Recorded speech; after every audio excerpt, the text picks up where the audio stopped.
소요리 문답 마지막 부분은 이제 계속해서 주기도문에 대해서 얘기를 합니다. 오늘 세 번째 시간이고 다음 주에 이제 네 번째 시간을 맞으면서 주기도문으로서 소요리 문답을 마치려고 하는데요. 그동안 우리가 이제 강구한 부분을 생각했는데 세 가지 강구하는 부분을 생각했습니다. 세 가지 강구 생각납니까? 이름이 거룩히 여김을 받으시오며 나라가 임하시오며 뜻이 하늘에서 이루어진 같이 땅에서도 이루어지이다. 이 부분까지 생각했고요. 오늘은 두 가지를 더 생각하는데 네 번째 강구 내용, 다섯 번째 강구 내용을 생각하고 다음 주에는 이제 여섯 번째 강구의 내용을 생각하고 마지막으로 송영 부분 107문으로 이제 생각하면서 마무리를 하려고 하는데요. 오늘 이제 네 번째 강구, 다섯 번째 강구를 한번 생각해 보려고 합니다. 자, 그럼 바로 이제 본문에 들어가서 문제를 들어가면서 한번 생각해 보겠습니다. 첫 번째입니다. 104문입니다. 네 번째 강구로 우리가 기도해야 할 것은 무엇입니까? 있습니다. 답을 한번 같이 읽어볼까요? 시작. 오늘 우리에게 일용할 양식을 주시옵고라는 네 번째 강구를 통해서 우리는 이 세상의 좋은 것들 가운데서 충분한 분량을 하나님이 거저주시는 선물로 우리에게 받게 해주시며 또한 이와 함께 주시는 하나님의 복을 우리가 누릴 수 있기를 기도합니다 했어요. 네 번째 강구는 우리가 옛날부터 잘 압니다. 오늘 우리에게 일용할 양식을 주시옵고라고 기도하는 거예요. 우리 하나님이 우리 아버지지 않습니까? 그래서 기도할 때 하늘에 계신 우리 아버지라고 기도하는 게 얼마나 담대할 수 있게 기도할 수 있냐를 우리가 배웠습니다. 그러면 하나님이 우리 아버지면 하나님의 자녀는 우리가 이 땅을 살아갈 때 필요한 것을 하나님이 주시겠습니까? 안 주겠습니까? 하는 거예요. 여러분, 하나님이 여러분 자식 같으면 먹고 사는 문제를 여러분이 하나님이 해결해 줄 것 같습니까? 안 줄 것 같냐는 거예요. 우리가 육신의 자녀도요, 부모가 다 책임집니다. 그러면 하나님 아버지가 우리의 삶의 모든 걸 책임져 주기 때문에 기도할 때도 너무 욕심내고 기도하지 말고 오늘 우리에게 일용할 양식을 주시옵고라고 기도하라는 거예요. 그래서 그게 보면 네 번째 강구를 통해서 우리는 이 세상의 좋은 것들 가운데서 충분한 분량을 하나님이 거저주시는 선물로 우리에게 받게 해주시며 했는데 이 충분한 분량이라는 말을 다르게 얘기하면 알맞은 분량이라고 할 수 있어요. 알맞은 분량. 예를 들어서 이제 하나님께서 우리에게 일용할 양식을 주시옵고라 할 때 우리가 제대로 기도하면 하나님 내가 수용할 수 있는 알맞은 분량을 좀 달라고 이렇게 기도할 수 있어요. 제가 신앙생활 하다 보면 이렇게 있어. 어떤 사람이 물질적인 복을 못 받다가 물질의 복을 쭉 받아보면 거기서 자기가 하나님의 자리에 올라가가지고 하나님을 외치지 않고 자기가 하나님의 수준에 올라가는 걸 보는데 오늘 우리들은 항상 생각할 때 하나님이 내 인생의 모든 걸 책임져 준다 생각하고 하나님 오늘도 내 생활하는 모든 것을 하나님 책임져 주십시오라고 기도하는 게 필요하다는 거예요. 그런데 오늘 우리에게 일용할 양식을 주시옵고라고 할 때 구약에 한 예가 있습니다. 구약 시대에도 이렇게 기도하는 사람이 있습니다. 한 사람 예를 들면 야곱을 들 수가 있습니다. 야곱 한번 생각해 봐요. 야곱은 굉장히 욕심 많았던 사람이잖아요. 쉽게 말하면 형님의 것을 다 탐했던 사람입니다. 장자권 탐했고 축복권을 탐했던 사람입니다. 그 지금 시대야 뭐 장자로 태어나든지 차자로 태어난지 별 문제가 안 되고 하지만 옛날 시대는 장자로 태어난 게 얼마나 큰 복이고요. 그 장자로 통해서 가문의 대열을 이어갔기 때문에 야곱은 태어나고 보니까 자기가 차자였습니다. 쌍둥이 뱃속에 있었는데도 불구하고 둘째로 태어나니까 욕심이 너무너무 많아서 결국에는 형님에 의해서 팥죽 한 그릇서 이제 장자권을 샀고 어머니하고 쏘가야죠. 축복공도 다 얻었습니다. 그런데 얻은 것 같은데 그에게 돌아온 건 뭐였습니까? 얻는 게 아니라 자기 집에서 쫓겨나는 거죠. 형이 이제 죽이려고 하니까 결국에 이제 부모님의 허락하에서 외삼촌 라반의 집으로 이제 가게 되는데 부엘세바를 떠납니다. 그래서 부엘세바를 떠나서 하루 길쯤 가는 거예요. 그 지역에 처음에는 어딘지 모르는데 그 지역을 나중에 보니까 이 지역을 이름을 베델이라고 붙이는 걸 여러분 잘 아셨습니까? 그러면 우리가 흔히 베델에 도착했다고 하는데 베델에 도착해서 첫째 날 밤에 이제 야영을 하게 되죠. 돌 하나를 가지고 돌 베개를 자고 이제 하나님께 이제 잠을 자는데 잠자는 가운데 꿈에서 하나님을 만나지 않습니까? 꿈에서 하나님을 만나고 꿈을 딱 깬 다음에 놀라운 고백을 합니다. 그동안에는 누가 겁나느냐 하면 그동안에는 형 에서가 겁났는데 이제부터는 하나님이 내 생활 속에 함께 한다는 사실을 알고 하나님을 두려워하기 시작합니다. 그래서 하나님이 내가 눕고 있는 이 자리에서 여기가 바로 하나님의 집입니다. 하나님이 함께 하십니다라고 깨닫게 되고 눈 뜬 다음에 그 돌베개를 가지고 기름을 붓고 거기에서 작은 거룩한 의식을 행하죠. 그런 다음에 여기가 하나님 앞에서 하나님의 집입니다라고 하면서 베델이라는 이름을 붙여줍니다. 꿈을 깬 다음에 이제 야곱이 이런 기도를 합니다. 한번 들어보십시오.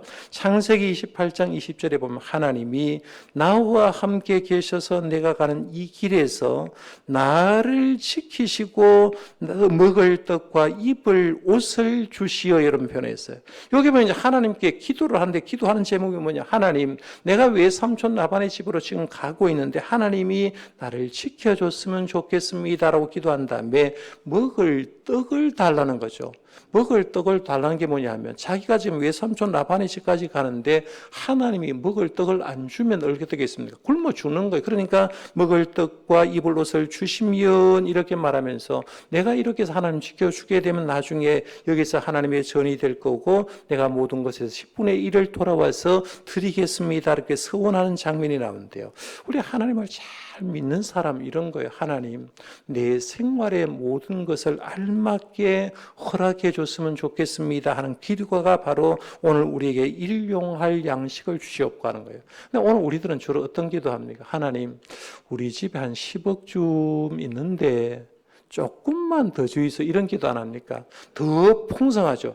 욕심이 끝이 없지 않습니까? 집을 한 채 줬으면 되는데 집을 두 채, 세 채 있어도 불만족하는 그런 사람이었는데 우리가 주님을 믿는 사람들은 오늘 우리에게 일용할 양식을 주시옵고라고 했을 때 우리에게 알맞은 분량을 달라고 기도하자는 거예요.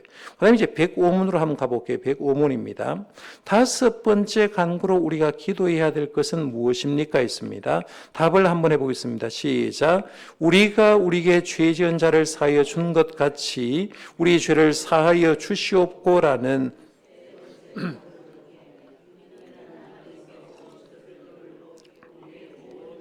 값없이 용서해 주기를 기도합니다. 그 은혜로 인해 우리가 다른 사람들을 진심으로 용서할 수 있기에 더욱 담대히 구합니다 했어요. 이 다섯 번째 기도가요, 사실은 오늘날 기독교인이 가장 부족한 것 중에 하나입니다. 우리 기독교인들이 세상 사람들 그런 얘기합니다. 세상 사람 좀 꼬이고 저 사람이 보기 싫으면 쉽게 말해서 술 한 잔 먹으면 회포가 풀려가지고 다 회복이 되는데 예수 믿는 사람은 굉장히 옹졸해가지고요. 한 번 싸우면 영원하게 그 사람하고 교제가 단절되는 경우가 굉장히 많습니다. 그래서 항상 제일 위험한 게 뭐냐 하면 종교 전쟁입니다. 종교 전쟁은 굉장히 위험하는데요. 같은 교회 다니면서 혹은 교우들끼리 한번 싸우면 이게 같은 교회 다녀도 영 재미없어 보이는 걸 보는데 왜냐하면 이 용서가 잘 안 되기 때문에 굉장히 문제인 거예요. 그런데 주님은 기도를 가르쳐 주면 이렇게 기도하십니다. 한번 보십시오. 다섯 번째 간구입니다. 답은 우리가 우리에게 죄 지은 자를 사하여 준 것 같이 우리 죄를 사하여 주시옵고라는 세 번째 간구를 통해 우리는 하나님께서 그리스도를 이유로 우리의 모든 죄를 값없이 용서해 주시기를 기도합니다. 그래서 이게 보면 하나님께서 그리스도를 이유로라고 했는데 쉽게 말하면 이런 거예요. 예수님이 내 죄를 다 용서해 주었기 때문에 예수님이 값없이 우리의 모든 죄를 용서해 주었기 때문에 이 용서받은 우리들도 이 땅을 살아가면서 용서의 삶을 살게 해달라는 이런 기도입니다. 이걸 제일 잘 설명하는 게 어디냐면 마태복음 18장에 오늘 몇 번의 그 얘기가 나오는데 거기에 보면 1만 달란트 빚진 자와 100데나리온 빚진 자 얘기가 나옵니다. 그렇죠? 그런데 한 임금에게 어떤 종이 1만 달란트를 빚졌다라고 해서 1만 달란트. 그런데 한 달란트는 6천 데나리온이고요. 한 데나리온은 하루 봉사십니다. 그러면 우리가 하루 일당이 10만 원 정도라고 얘기를 하면 이게 1만 달란트가 얼마가 되느냐 하면 6조 원입니다. 6조 원. 염려에 여러분 빚도 탕감이 어느 정도 해주죠. 육정물이라는 것은 쉽게 말해서 자기가 평생 갚아도 하나도 갚지 못합니다. 갚지 못할 금액을 임금이 용서해 준 거예요. 임금이 용서해 줬는데 1만 달란트를 임금이 용서해 준 걸 뭘 얘기하느냐면 예수 그리스도께서 우리의 죄를 용서해 준 걸 바로 그렇게 얘기합니다. 그러니까 임금님이 1만 달란트 빚진 자를 용서해 줬다는 말은 우리 하나님께서 우리 사람들을 도저히 갚을 수 없는 그 죄를 용서해 줬다라고 하는데, 성경 말씀에 보면 이렇게 탕감 받은 사람이 탕감을 딱 받고 나오니까 자기에게 빚진 자 한 사람 만났잖아요. 빚진 자 한 사람 만났는데 얼마를 빚진 사람 만났습니까? 100데나리온이죠. 100데나리온. 100데나리온 빚진 자를 만나는데 그 사람을 용서하지 않습니다. 용서하지 않으니까 옆에 사람보다 저 사람은 왕이 1만 달란트를 용서해 줬는데 저 사람은 100데나리온 빚진 자도 용서를 못합니다라는 걸 고발을 했어요. 그러니까 결국에는 그 사람이 다시 잡혀가 가지고 감옥 생활을 하게 되는 거 봅니다. 그런데 이 비유의 마지막에 보면 이렇게 말합니다. 마태복음 18장 35절에 보면 너희가 각각 마음으로부터 형제를 용서하지 아니하면 나의 하늘 아버지께서도 너희에게 이와 같이 하시리라라고 했어요. 그런데 이게 작은 문제가 아니에요. 내가 하나님께 죄 용서함을 받았다라는 말을 하고 내가 죄 용서함을 받았다고 하는데 내가 옆에 사람을 용서하지 못하면 마지막에 주님이 하는 말이 뭐냐면 너희들이 형제를 용서하지 아니하면 나의 하늘 아버지께서 너희에게 이와 같이 하시리라. 나도 너희들을 용서하지 않아. 쉽게 말하면 예수님의 보혈 피로 용서했다고 하는데 이 용서하지 않는 삶을 보면서 나도 너를 용서하지 않는다라고 얘기하면 우리가 주님 앞에 가서 뭐 할까요? 주님 앞에 가가지고 심판당할 겁니다. 나 너 용서했는데 너 왜 이웃을 용서하지 못하니? 이렇게 심판받을 사람이요 교회 안에 얼마나 많은지 모릅니다. 오늘 여러분들 우리 교회는 사실은 편안한데요. 제 기회는 주변의 목사님을 다 알고 있기 때문에 새벽 기도할 때도 저는 우리 교회만 기도하지 않습니다. 하나님, 이 교회는 이런 문제가 있고 저 교회는 저런 문제가 있고 저 교회는 저런 문제가 있는데 주님 빨리 그 교회의 문제가 풀려갔으면 좋겠습니다. 기도하는데요. 들어보면 기막힌 얘기들은 나와요. 우리 노예 안에도 성주에 있는 모 교회하고 제가 다 이제 비교를 해보는데요. 목사님을 알기 때문에 기도 제목을 보는데 전부 다 어디서부터 문제가 생각하느냐면 교인들 간의 싸움부터 시작합니다. 교인들과 작은 싸움이 커지니까 교회가 굉장히 시끄러워지고 그 싸움을 결국에는 목사님이 제대로 말리지 못했다는 책임으로 목회자에게 화살을 돌리는 거 봅니다. 항상 교회는 생활해보면 그런 거예요. 싸우기는 누가 싸우느냐 하면 싸우기는 교인 싸워요. 그런데 마지막 책임은 누가 져야 되냐면 그 교회 담임하는 교역자가 책임을 져야 되니까 마지막에 그 교회에 어떤 문제를 가지고 문제가 생기면 목회자가 내가 이 문제 때문에 사임하겠습니다. 아닙니다. 이런 문제 때문에 고민하는 걸 보는데요. 우리가 예수 믿는 사람이 얼마나 옹졸하냐라고 했을 때 주님은 날 다 용서했는데 나는 어떤 사람이 나에게 조금만 잘못하면 용서하지 못한 걸 보는데 예수님은 그 얘기를 하는 거죠. 오늘 우리가 우리에게 죄진 자를 사하여 준 것 같이 우리 죄를 사하여 주옵소서라고 이렇게 기도하는 거예요. 그러면 내가 그 은혜를 제대로 아는 사람은 용서를 할 수 있다는 거죠. 그래서 빨리 용서하는 게 내가 신앙생활에 덕이 된다는 겁니다. 자, 그럼 생각해 봅시다. 한번 보겠습니다. 생각해 봅시다. 용서를 좋아하나요? 아니면 미워하기를 더 좋아하나요? 실제로 용서를 잘합니까? 아니면 미워하기를 더 잘합니까? 서로 이야기해 봅시다 했어요. 우리가 예수 믿고 구원받았어요. 구원받았는데 아직도 내 속에는 죄의 본성이 있거든요. 죄의 본성이 있기 때문에 뭘 잘하느냐 하면 미워하기를 더 좋아합니까? 용서하기를 더 좋아합니까? 라고 말할 때 여러분 용서하기를 더 잘합니까? 미워하기를 더 잘합니까? 물으면 답이 나오죠. 뭐가 나와요? 물으나 많아죠. 미워하기를 훨씬 쉽습니다. 왜냐하면 요거는 사탄이 주는 본성대로 살기 때문에요. 미워하는 것은 굉장히 쉽습니다. 그냥 미워할 수 있어요. 어느 사람은 옷 잘 입고 와도 미워할 수 있다는 건데 용서하는 건 굉장히 어렵습니다. 왜? 의지적으로 성령이 내 속에 들어오지 않으면 용서하기가 굉장히 어려운데 그러면 내가 왜 그럴까 한번 생각해 볼 필요가 있다는 거예요. 자, 그럼 오늘 이제 두 문제를 가지고 이제 기도 한번 생각해 보겠습니다. 첫 번째, 네 번째 강구 이제 104문을 가지고 한번 생각해 볼게요. 오늘 우리에게 일용할 양식을 주시옵고, 이 부분 한번 생각해 볼게요.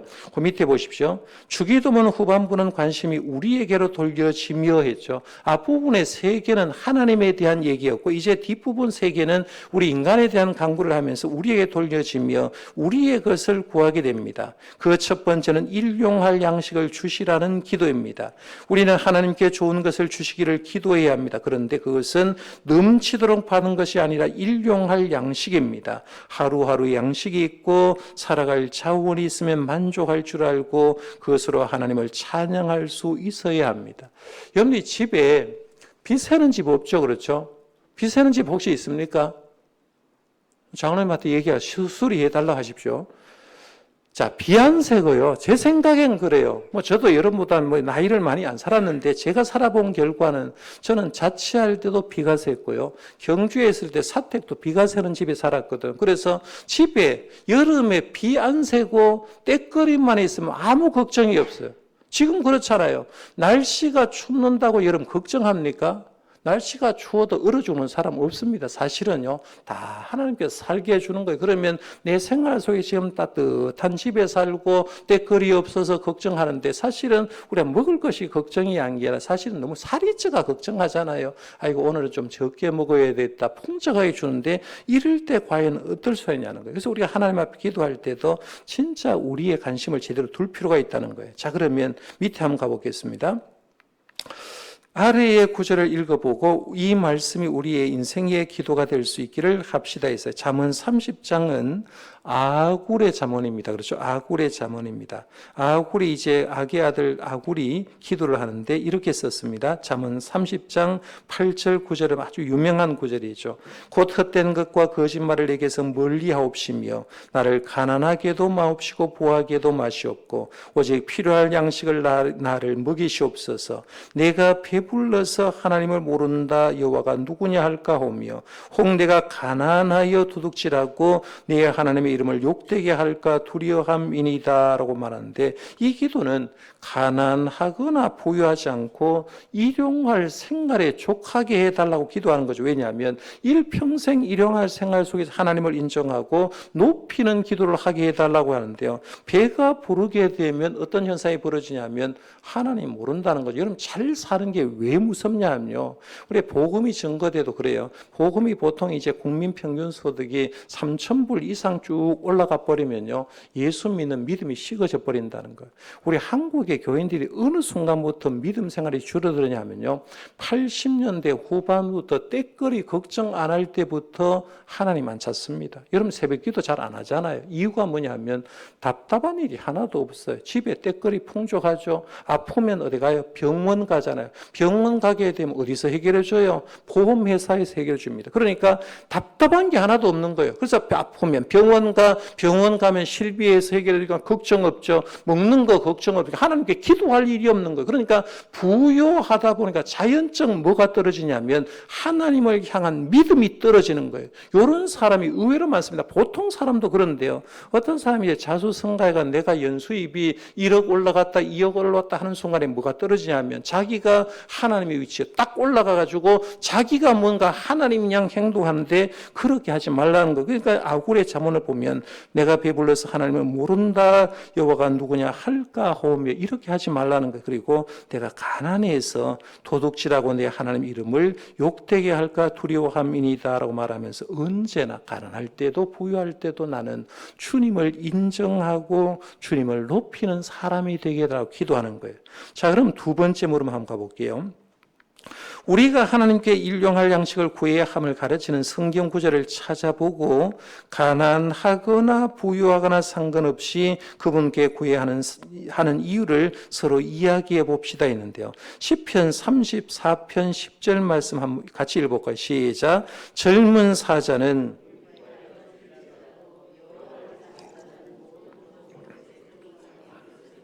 여기 보면 뭐라고 했습니까? 젊은 사자는 궁핍하여 줄일지라도 여호와를 찾는 자는 모든 좋은 것에 부족함이 없으리로다 라고 했는데 이게 무슨 말이냐면 우리 하나님을 섬긴 사람은 모든 걸 풍성하게 해준다는 말은 아니에요.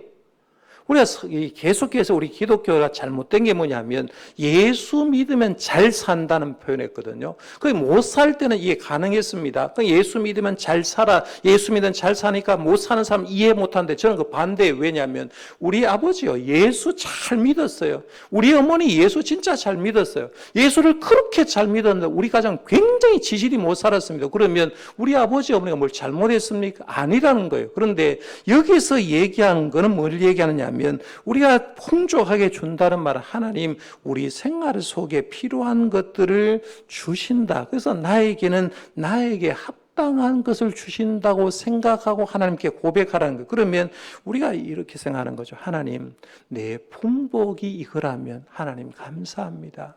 내가 지금 살아가는데 누구는 60평 아파트를 살아가는데 나는 30평 아파트에 비 안 새는 것도 너무나 감사하고요. 나는 전셋집 살아도 감사합니다. 오늘 남들은 소고기 먹는 거 난 고등어 구워 먹어도 감사합니다. 왜? 주님이 내게 허락한 삶이란 나는 감사합니다라고 말하면서 거기에서 하나님께 영광을 돌리는 삶을 사는 게 바로 일용할 양식을 구하는 사람이라는 거예요. 자, 그럼 두 번째 성경 구절 한번 볼게요.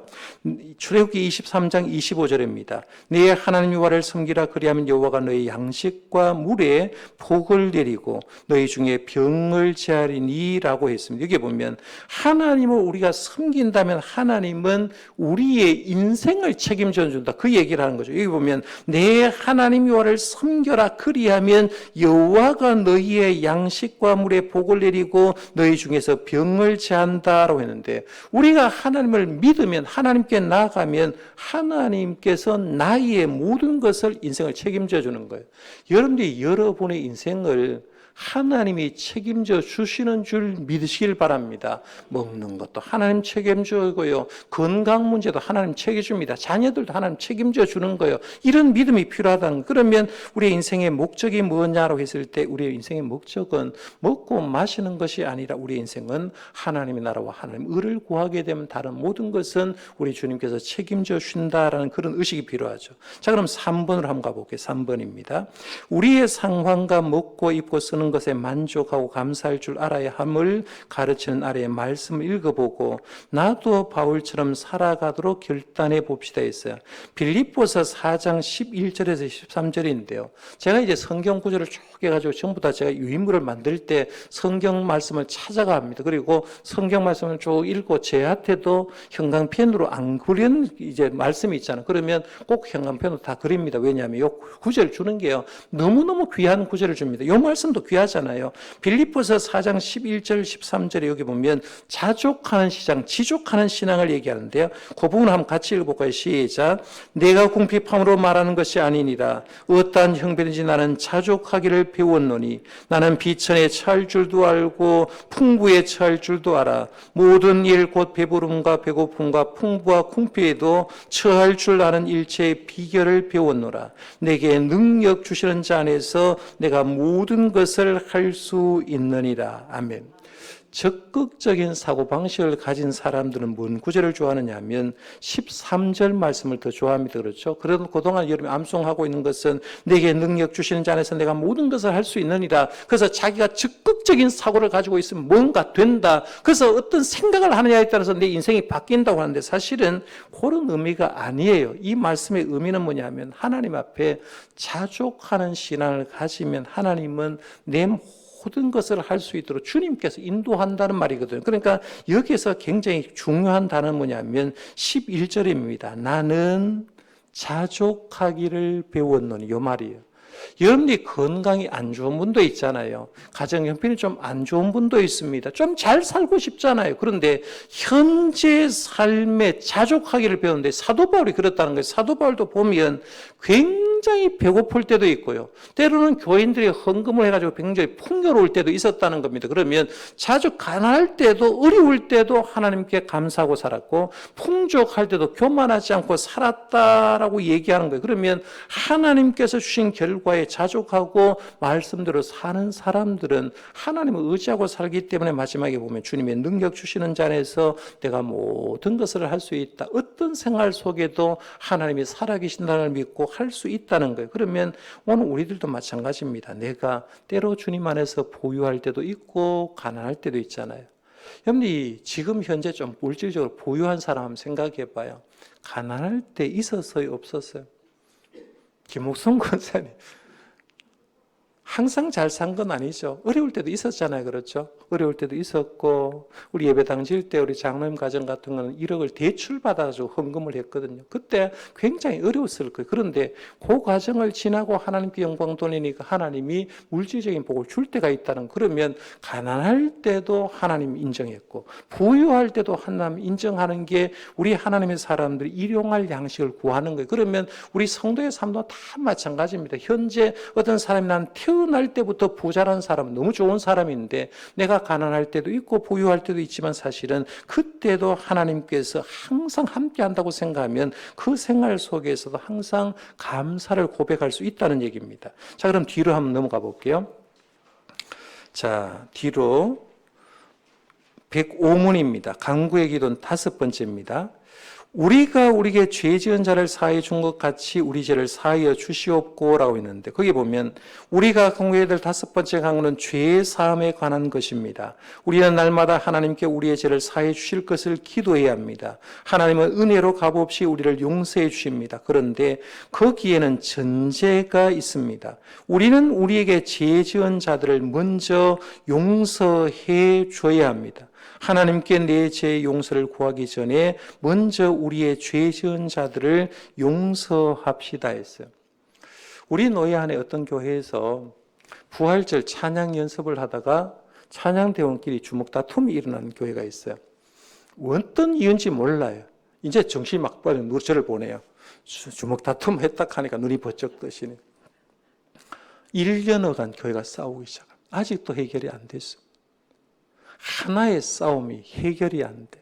작은 싸움이 침소봉대가 돼가지고 교회가 시끌시끌하고 교인이 떠나가요. 우리 노예 안에 지금 현재 있는 교회예요. 아는 목사님이 제가 너무나 잘 아는 목사님인데 작은 것 하나예요. 찬양대 하는데 찬양대 속에 마음이 안 들을 수 있잖아요. 말로 싸우다가 남자끼리 육박전을 해버리면 교회 안에서 그렇게 되는 순간에 교회가 문제가 생기는데, 우리 예수 믿는 사람들이 그렇게 해가지고 예수 믿는다고 지금 얘기를 하고 있다는 겁니다. 그러면 우리가 이런 것을 어떻게 해야 되는가 한번 생각해 보는 거예요.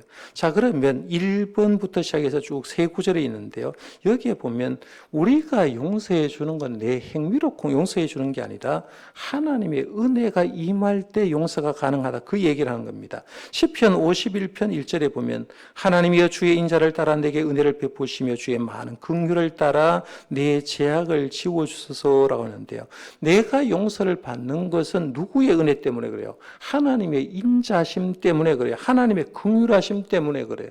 여러분, 우리가 잘나서 하나님 용서해 줍니까? 아니에요. 주님의 은혜로 용서해 주는 거예요. 그런데 그걸 잘 알아는 거예요. 그 다음에 다니엘서 9장 19절에 보면 우리가 보통 주여 삼창하잖아요. 주여 주여 주여 하는데 그 주여 나오는 세 번 근거가 다니엘 9장 19절이거든. 주여 들으소서, 주여 용서하소서, 주여 귀를 기울이고 행하소서라고 하는데 주여 용서해 달라고 기도하잖아요. 그런데 이 용서를 다니엘이 기도하는 이유가 뭐냐면 예레미야서에 보니까 하나님 70년 지나면 우리 바벨론 포로에서 회복시켜 준다고 약속했지 않습니까? 라고 말하면서 그 약속의 말씀을 근거로 해가지고 하나님 우리를 용서해 달라고 기도하는 거예요. 그러면 오늘 우리가 기도할 때도 그렇게 하셔야 돼요. 하나님 1만 달란트 빚진 자를 용서해 줬는데 그 말씀에 근거해서 우리를 용서해 주십시오라고 기도할 필요가 있다는 거예요. 그 다음에 세 번째 간구 한번 볼게요.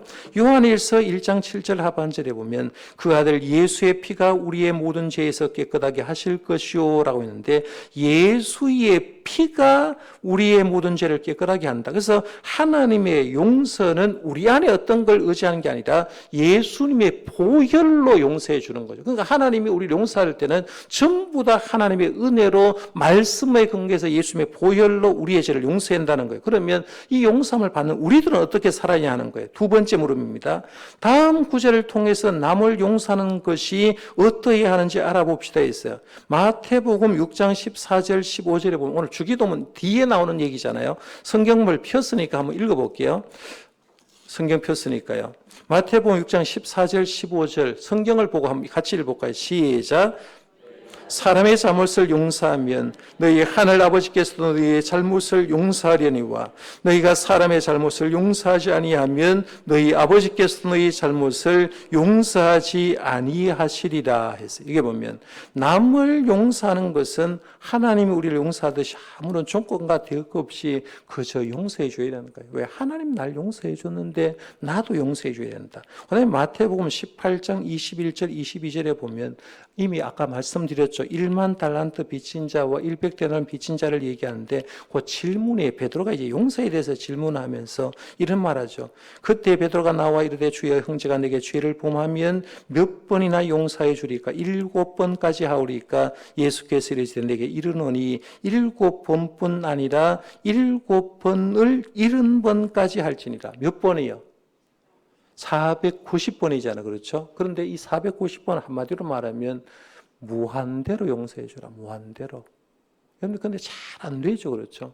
나에게 용서한 사람 한 사람이라도 용서 여러분 제대로 해본 적이 있습니까? 그러면서 예수 믿는다고 얘기해요. 그럼 주님은 우리를 모른다고 합니다. 나중에 네 그렇게 하면 나도 네 모른다라고 하는데 우리가 용서하는 삶을 살 필요가 있다는 거예요. 그 다음에 에베소서 4장 32절입니다. 서로 친절하게 하며 불쌍히 여기며 서로 용서하기를 하나님이 그리스도 안에서 너희를 용서하심과 같이 하라라고 했는데 이게 보면 우리의 용서는 긍휼을 전제로 해야 됩니다. 쉽게 말하면 불쌍히 여겨야 된다는 거예요. 저분 보니까 불쌍히 여겨라고 하는 건 마음이 있어야 돼요. 그러면 불쌍히 여겨야 품을 수 있는 마음이 생겨요.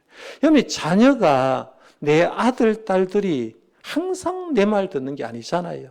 그런데 저기 괘씸하다 하더라도 우리의 마음속에 드는 게 뭐냐면 저는 내 새끼인데라고 하면서 불쌍히 여길 때가 있어요. 불쌍히 여기면 어떤 말을 해도 용서가 가능하다는 거예요. 그러니까 우리의 마음속에 예수님의 품 안에서 주님의 은혜가 넓은 사람만이 남을 포용할 수 있고 용서해 줄 수 있다는 거예요. 그러면 서로 용서하기를 하나님이 그리스도 안에서 너희를 용서함 같이 하라고 했는데 불쌍히 여기는 게 필요하다는 겁니다. 자, 그럼 3번으로 한번 가볼게요. 마태복음 6장 14절 아까 읽었습니다. 남을 용서하는 자들이 하나님의 용서를 받을 수 있는 이유를 설명해 주고 있습니다. 이유가 무엇입니까? 했는데요. 너희가 사람의 잘못을 용서하면 너희 하늘 아버지께서도 너희의 잘못을 용서하시려니와 라고 했어요. 내가 용서하면 주님도 날 용서해. 내가 용서하지 않으면 주님도 날 용서하지 않아요. 여러분들 이걸 우습게 생각하지 마시고 이건 누가 한 말입니까? 누가 한 말이에요? 제가 한 말이 아니잖아요. 누가 한 말이에요? 예수님 한 말입니다. 그러면 우리가 주님 앞에 갔을 때 꽁 하고 가지는데 주님이 하는 말이 너 왜 그랬냐는 거예요. 나는 너 다 용서했는데 너는 왜 신앙사라면서 그 사람 용서하지 못했니? 라고 할 때 주님 앞에서 얼굴이 펄거져가 주님 죄송합니다. 내 속이 좁았어요. 흔히 하는 말로 내 속이 밴데기 속 같아서 용서 못했습니다. 이 말 하기 전에 긍휼을 품고 빨리 용서해 주라는 거예요. 그런데 이런 작은 하나 용서를 하지 못하면요. 교회가 이게 자꾸 커집니다. 커지다 보면 신앙생활이 재미가 없는 거예요. 그런데 예수 믿을 때 교회에 나오는 게 재밌습니까?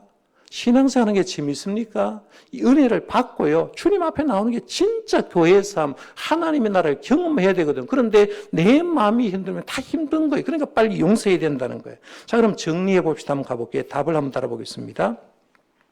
주기도문은 우리가 일용할 뭘 구하라고 했어요? 일용할 양식이라고요. 풍족한 양식을 구하지 말라는 거예요. 풍족한 양식이 아니라 내가 오늘 주님을 섬기면서 오늘 우리에게 필요한 것들 내 품복을 구하라는 거예요. 그 다음에 두 번째 기도 제목이에요. 또한 하나님으로부터 뭘 받기 위해서요? 용서받기 위해서 먼저 남을 용서해야 할 것이 있습니다. 보통 이제 원인과 결과라고 하잖아요. 그런데 오늘 우리는 어떤 존재냐면 이는 결과를 받은 사람이 쉽게 말하면 주님 날 용서했어요. 주님이 날 용서했는 결과를 받았기 때문에 내 용서함 받은 사람은 나도 저 사람을 용서해 주는 게 이게 하나님의 사람이에요. 근데 제가 말씀드렸잖아요.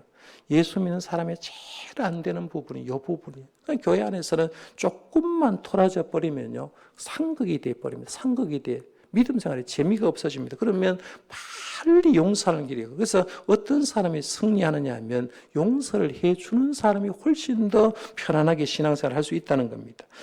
성경 말씀에 보면 로마서 12장에 그런 말이 있어요. 로마서 12장 19절에서 21절 말씀에 보면 원수 갚는 건 내가 하지 말고 하나님께 맡겨라라고 한 다음에 로마서 12장 20절 21절에 이렇게 한번 읽어드릴게요. 내 원수가 줄이거든 먹이고 목마르거든 마시게 하라. 그리함으로 내가 숯불을 그 머리에 쌓아 놓으리라. 악에게 지지 말고 선으로 뭘 이기라고 했어요? 악을 이기라 했어요. 그 말씀에 보면 원수가 먹고 배가 고파서 줄이거든 원수를 먹여주라는 거예요. 원수가 목말라 하거든 마시게 해라.